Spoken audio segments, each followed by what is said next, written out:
নারায়ণগঞ্জের আড়াইহাজারে প্রবাসীর বাড়িতে ডাকাতির ঘটনা ঘটেছে। বুধবার দিবাগত গভীর রাতে উপজেলার উচিতপুরা ইউনিয়নের তেগুড়িয়া পাড়ার মৃত হারিদের ছেলে প্রবাসী জয়নালের টিনের ঘরের দরজা ভেঙে ডাকাত দলের সদস্যরা ঘরে প্রবেশ করে। ঘরে থাকা লোকজন ও শিশুদের দেশীয় অস্ত্রের মুখে জিম্মি করে নগদ ৫৭,০০০ টাকা, ৪ ভরি ওজনের স্বর্ণালঙ্কার ও ৫ ভরি ওজনের রূপার অলঙ্কার, ২টি অ্যান্ড্রয়েড ফোন লুটে নেয়। এ সময় জয়নালের ঘরের পাশে আবদুল্লার পাকা ভবনে প্রবেশের চেষ্টা করে। ডাকাত দলের সদস্যরা ভবনে থাকা সিসি ক্যামেরা ভেঙে নিয়ে যায়। সংবাদ পেয়ে আশেপাশের লোকজন ছুটে এলে ডাকাত দলের সদস্যরা পালিয়ে যায়।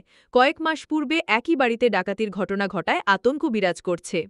আমরা হুইয়া রয়েছি 2টা 20-এ আই ভাতর দাদা গরো ভাঙ্গে দিয়েছে, বউ হাউত করে সে দেখছে উঠতে আল্লাহ আমার লার গিয়ে মারতে 4 ভরি রূপা নিছে আর 50,000 টাকা ছিল, 3 ভরি স্বর্ণ নিছে দামের, তার 50,000 টাকা নিছে। আমাকে গরো 4 জন ঢুকছে, এই 4 জন দেখছি শর্ট প্যান্ট পিন্ধন, চুরি আর বড় বড় দাও। আমার নাতিদের জব করলে তুলছে, আল্লাহ আমি দিয়ে লাইছে, আমাকে আমার কিছু লাগতো না, আপনারা নেন গা।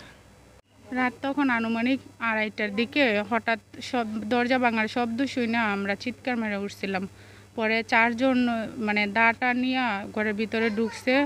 ঢুকার পরে ওয়ার্ড্রোব ভাঙা ফেলাইছে, ভাঙা সব বিছনা পাটি উলট পালট করে কাপড় চোপড় উলট পালট করছে। আমার হাতে একটা ফোন ছিল, ওইটা নিয়ে গেছে। আর নগদ টাকা ছিল 6,060 টাকার মতো, ওটাও নিয়ে গেছে। তারপরে ওই পাশের রুমে গেছে, পাশের রুমে গিয়ে আমার শাশুড়িদেরকে ধরছে।